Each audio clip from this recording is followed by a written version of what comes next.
ይሄ ቀን እጅግ በጣም ከባድ ነው። በእንባ ብቻ የሚገለጥ አባቶቻችን በሕይወት የገለጡት ቀን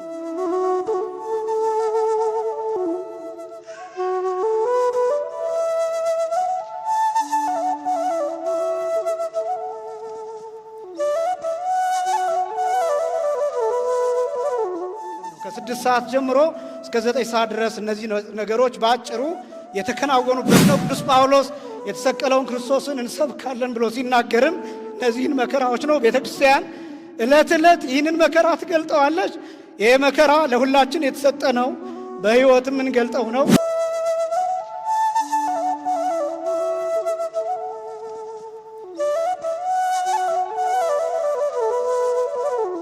የተከበራችሁ ወጣቶች፣ ያው ታሪኩ በዚህ ስለተገለጠ ይሄን ላቆየውና ነገር ግን ክርስቶስ ሞቶልናል፣ ክርስቶስ ተሰቅሎልናል። ይሄን አካል ክርስቶስ ይፈልገዋል። ሁላችንም ክርስቲያኖች ሆነን እንድንኖር ነው። ቤተክርስቲያን በየዓመቱ ክርስቶስን እየሰቀለች አይደለም። መረዳት ያለብን በየዓመቱ ክርስቶስ እየሞተ አይደለም። ክርስቶስ በየዓመቱ እየተገረፈም አይደለም። ነገር ግን ቤተክርስቲያን ይህን መከራ የምታሳየውና የምትገልጠው ወጣቱ በብዙ ኃጢአት እየዋኘ ነው፣ በብዙ መከራ እየዋኘ ነው፣ በሱስ ውስጥ እየዋኘ ነው። ቤተክርስቲያንን በመተው ከእግዚአብሔር በመራቅ በእነዚህ ነገሮች እየዋኘ ነው። ብዙ ኃጢአት እየሰራ ነው፣ ብዙ በደል እየተሰራ ነው፣ ብዙ ሞት እየተስተናገደ ነው። ስለዚህ ያ እንዲበቃ እንድንመለስ የእግዚአብሔር ሰዎች እንድንሆን የምናደርግበት ነው። ቤተክርስቲያን ይህን መከራ የምትገልጠው ለዚያ ነው።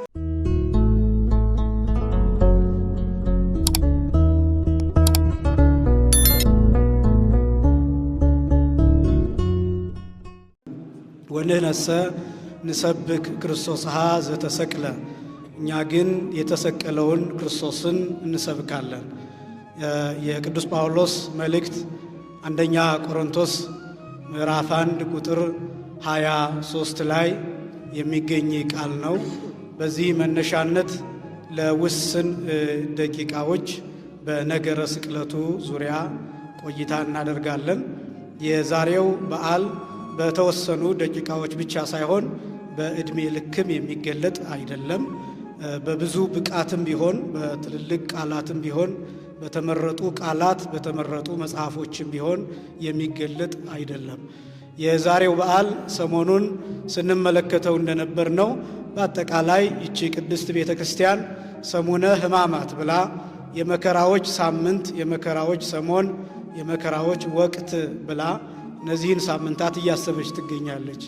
በሁለት መልኩ የሚታሰብ ነው። አንደኛው 5500 ዘመን ከአዳም ጀምሮ ክርስቶስንና እመቤታችንን ሳይጨምር ሌላውን ሰው በአጠቃላይ የነበረበት መከራ የሚታሰብበት ነው። ሁለተኛው የጌታችን የመድኃኒታችን የኢየሱስ ክርስቶስ መከራ የሚታሰብበት ነው። የጌታችን የመድኃኒታችን የኢየሱስ ክርስቶስ መዋዕለ ሥጋዌው ወይም የሥጋው ወራት በአጠቃላይ በሦስት ዋና ዋና ክፍሎች ይከፈላል። አንደኛ ቅድመ መስቀል፣ ሁለተኛ ጊዜ መስቀል፣ ሦስተኛ ድኅረ መስቀል ተብሎ ይከፈላል። ቅድመ መስቀል ማለት ከመስቀል በፊት ያለው፣ ጊዜ መስቀል ማለት በመስቀል ጊዜ፣ ድኅረ መስቀል ማለት ከመስቀል ከወረደ በኋላ ያለውን ታሪክ የምናጠናበት ነው። የዛሬው ጊዜ መስቀል ወይም ደግሞ በመስቀል ጊዜ ያለው የሚታሰብበት ጊዜ ነው። መስቀል ማለት ጽንሰ ሐሳቡ መከራ ማለት ሆኖ ጌታችን መድኃኒታችን ኢየሱስ ክርስቶስ በእንጨት ወይም በሰባት እጽዋት ወይም ከሰባት እጽዋት በተሰበሰበ መስቀል ላይ በተመሳቀለ እንጨት ላይ የተሰቀለበት ነው። እንደሚታወቀው ሐዋርያው ቅዱስ ጳውሎስም እንደገለጠው ገላትያ ምዕራፍ 3 ቁጥር 13 ላይ በእንጨት የተሰቀለ የተረገመ ነው ተብሎ ተጽፏል ይልና ቅዱስ ጳውሎስ ክርስቶስ እኛን ከእርግማን ይዋጀን ዘንድ ስለ ሁላችን እርግማን ሆነ ብሎ ይጽፋል።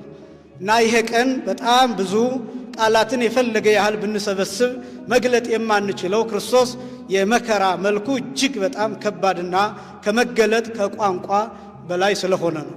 ቅዱስ ጳውሎስ ስለ ሁላችን እርግማን ሆነ ብሎ የሚናገረው የእኛን እርግማን፣ የእኛን በደል፣ የእኛን ኃጢአት፣ የእኛን ነውር፣ የእኛን ማንነት የተሸከመበትና የእኛን የኃጢአት መልክ የገለጠበት በመሆኑ በዚያ ምክንያት ቅዱስ ጳውሎስ ስለ ሁላችን እርግማን ሆነ ብሎ ይገልጠዋል።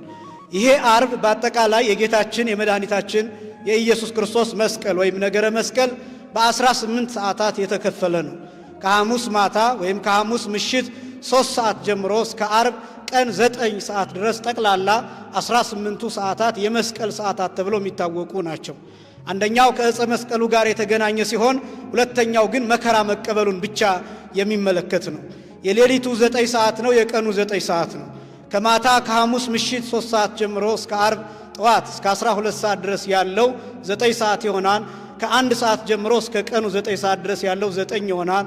ሁለቱ አንድ ላይ 18 ሰዓታት ይሆናሉ። እኩል መሆናቸው የሌሊቱ የብሉይ ኪዳንን ዘመን የሚያሳይ ነው። የቀኑ ደግሞ የሐዲስ ኪዳንን ዘመን የሚያሳይ ነው።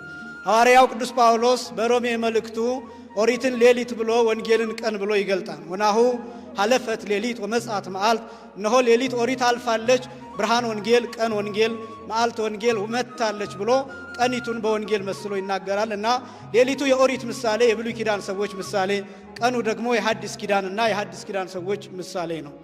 ሁለቱ እኩል መሆናቸው ደግሞ ጌታችን መድኃኒታችን ኢየሱስ ክርስቶስ ለብሉይ ኪዳንም ለሐዲስ ኪዳንም ሰዎች ለሁሉም ሰው እኩል መሞቱን እኩል መሰቀሉን ማሳየት የሚችል ነው።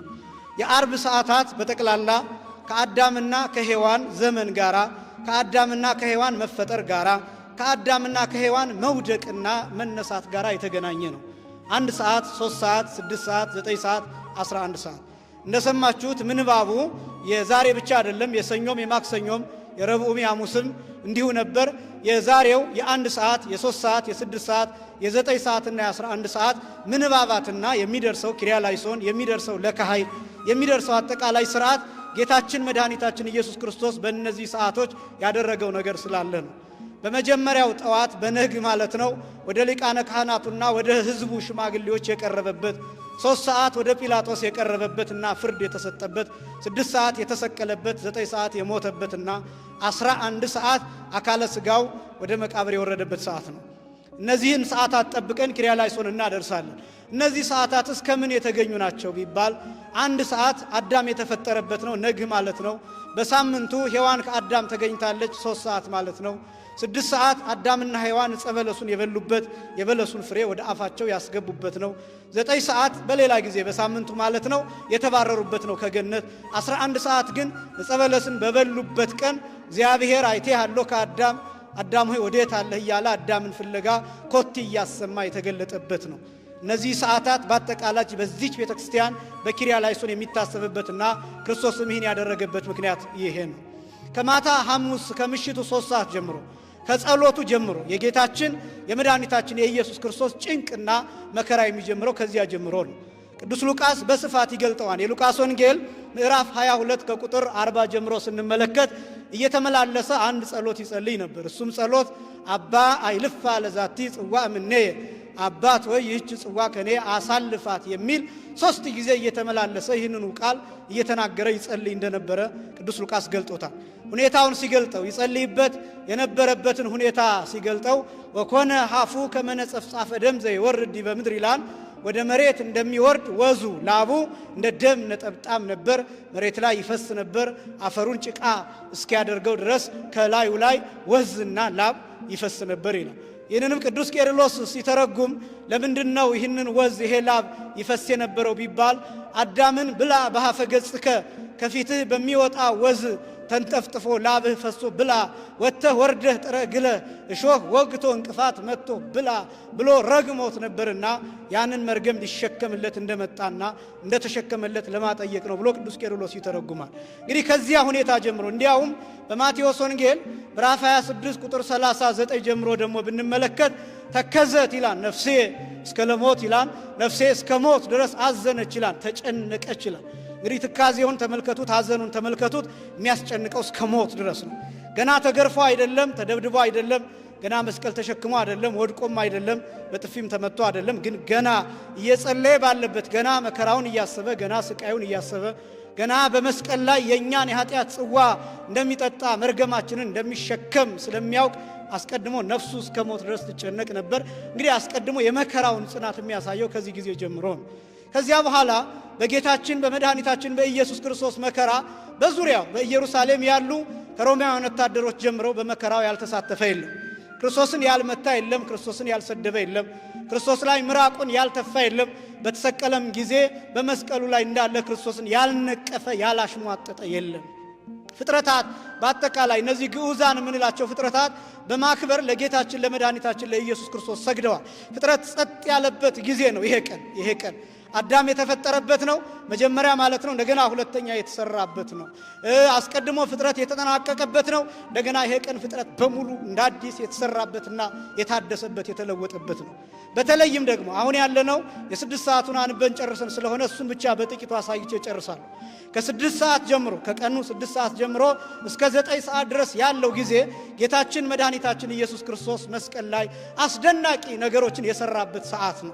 እጅግ በጣም ከቃላት በላይ አስቀድሜ እንደገለጥኩት ከቋንቋ በላይ ከመነገር በላይ ከመገለጥ በላይ መገለጥ ብቻ አይደለም ከአይምሮ በላይ ነው። በነገራችን ላይ የትኛውም ቅዱስ የትኛውም ሊቅ ቢበቃ ይህን ቀን በሙሉነት መግለጥ አይችልም። መግለጥ ብቻ አይደለም የክርስቶስን መከራ በሙሉነቱ መረዳት የሚችል ማንም የለም። መከራውን የሚያውቀው ራሱ ብቻ ነው፣ የተቀበለው ራሱ ብቻ ነው። በጣም ብዙ ነገሮችን አስተውላችሁ ከሆነ የኛ የየራሳችንን ነገሮች እንኳን መግለጥ የማንችላቸው አሉ። ቃላት ያጥረኛን እያልን ምስጋናም ቢሆን መከራም ቢሆን ሐዘንም ቢሆን ለመግለጥ የምንቸገርባቸው አሉ።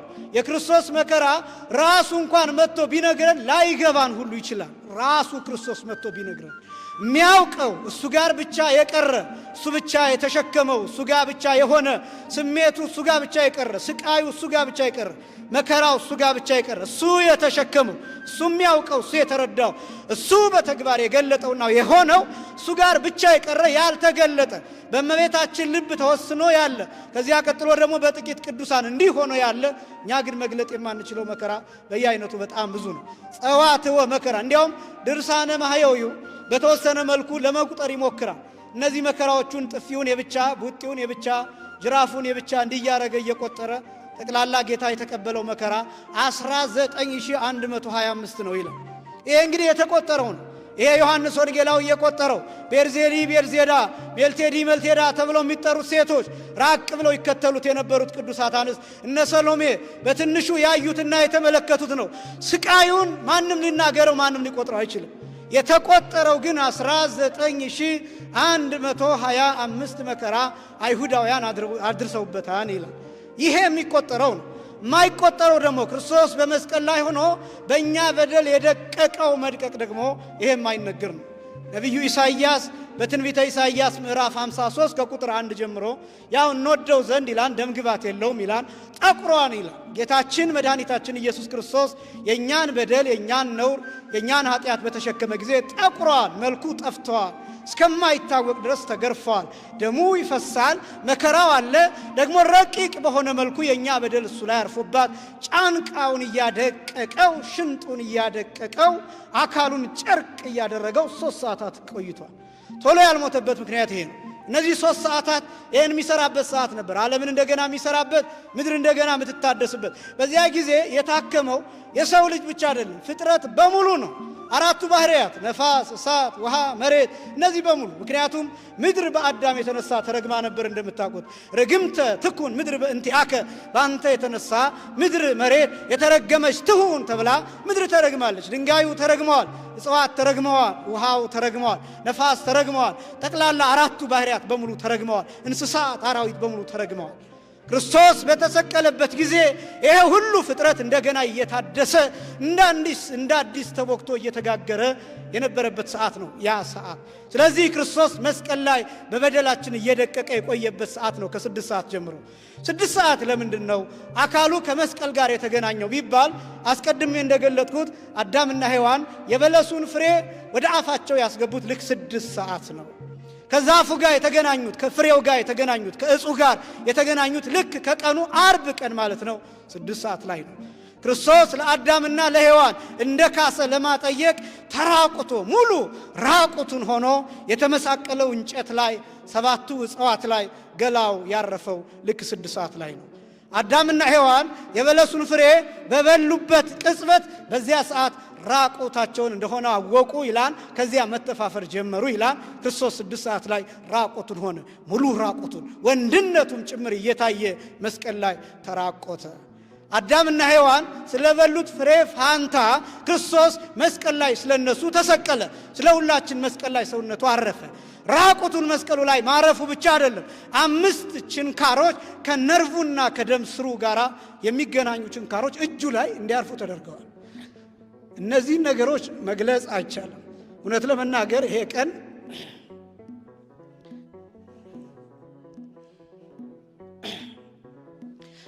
እጅግ በጣም ከባድ ነው። በእንባ ብቻ የሚገለጥ አባቶቻችን በሕይወት የገለጡት ቀን ነው። ከ6 ሰዓት ጀምሮ እስከ 9 ሰዓት ድረስ እነዚህ ነገሮች በአጭሩ የተከናወኑበት ነው። ቅዱስ ጳውሎስ የተሰቀለውን ክርስቶስን እንሰብካለን ብሎ ሲናገርም እነዚህን መከራዎች ነው። ቤተ ክርስቲያን ዕለት ዕለት ይህንን መከራ ትገልጠዋለች። ይሄ መከራ ለሁላችን የተሰጠ ነው፣ በሕይወትም እንገልጠው ነው። የተከበራችሁ ወጣቶች፣ ያው ታሪኩ በዚህ ስለተገለጠ ይሄን ላቆየውና ነገር ግን ክርስቶስ ሞቶልናል፣ ክርስቶስ ተሰቅሎልናል። ይሄን አካል ክርስቶስ ይፈልገዋል። ሁላችንም ክርስቲያኖች ሆነን እንድንኖር ነው። ቤተ ክርስቲያን በየዓመቱ ክርስቶስን እየሰቀለች አይደለም። መረዳት ያለብን በየዓመቱ ክርስቶስ እየሞተ አይደለም፣ ክርስቶስ በየዓመቱ እየተገረፈም አይደለም። ነገር ግን ቤተ ክርስቲያን ይህን መከራ የምታሳየውና የምትገልጠው ወጣቱ በብዙ ኃጢአት እየዋኘ ነው፣ በብዙ መከራ እየዋኘ ነው፣ በሱስ ውስጥ እየዋኘ ነው። ቤተ ክርስቲያንን በመተው ከእግዚአብሔር በመራቅ በእነዚህ ነገሮች እየዋኘ ነው። ብዙ ኃጢአት እየሰራ ነው፣ ብዙ በደል እየተሰራ ነው፣ ብዙ ሞት እየተስተናገደ ነው። ስለዚህ ያ እንዲበቃ እንድንመለስ የእግዚአብሔር ሰዎች እንድንሆን የምናደርግበት ነው። ቤተክርስቲያን ይህን መከራ የምትገልጠው ለዚያ ነው። እኛ ግን የተሰቀለውን ክርስቶስን እንሰብካለን። በግብረ ሕማማቱ ይሰበካል፣ በዜማው ይሰበካል። የአባቶቻችን አለባበስ ክርስቶስን ይሰብካል። እነዚህ የተሰቀሉት ነገሮች የምትመለከቷቸው ክርስቶስን ይሰብካል። ወንጌሉ ክርስቶስን ይሰብካል። ጽዋው፣ ጻሕሉ፣ ነዋያተ ቅዱሳቱ ክርስቶስን ይሰብካሉ። ይቀጥላል። ክርስቶስ የሚሰበከው በዚች ቤተክርስቲያን ዛሬ ብቻ አይደለም። የትንሣኤ ክርስቶስ ነው የሚሰበከው። ማዕዶት፣ ከዛ ቶማስ፣ አልዓዛር እየተባለ አዳም፣ ሐሙስ እየተባለ ቤተክርስቲያን ቅዱሳት አንስት፣ ከዛ ዳግማይ ትንሣኤ ወይም አግቦተ ግብር እየተባለ ክርስቶስ ይሰበካል። ይችን ቤተክርስቲያን ወጣቶች ዛሬ የመጣችሁ ቤተክርስቲያኗን እንድታውቋትና ቤተክርስቲያኗን እንድትወዷት ከቤተክርስቲያኗ ጋር ተጣብቃችሁ እንድትኖሩ እንፈልጋለን። ዛሬ አድክመናችሁ ስግደት ብቻ ሰግዳችሁ ከቤተክርስቲያን እንድትለዩ ሳይሆን ሁልጊዜም ከቤተክርስቲያን ጋር እንድትኖሩ እንፈልጋለን። በሕይወታችን ክርስቶስን የተሰቀለውን ክርስቶስን እንድንሰብክ አምላካችን እግዚአብሔር ይርዳን። ከመከራው እንድንሳተፍ አምላካችን እግዚአብሔር የሱ ቅዱስ ፈቃድ ይሆንልን። ስግደታችንን ለመከራው ክብር አድርጎ ይቁጠርልን። ወስብሐት ለእግዚአብሔር።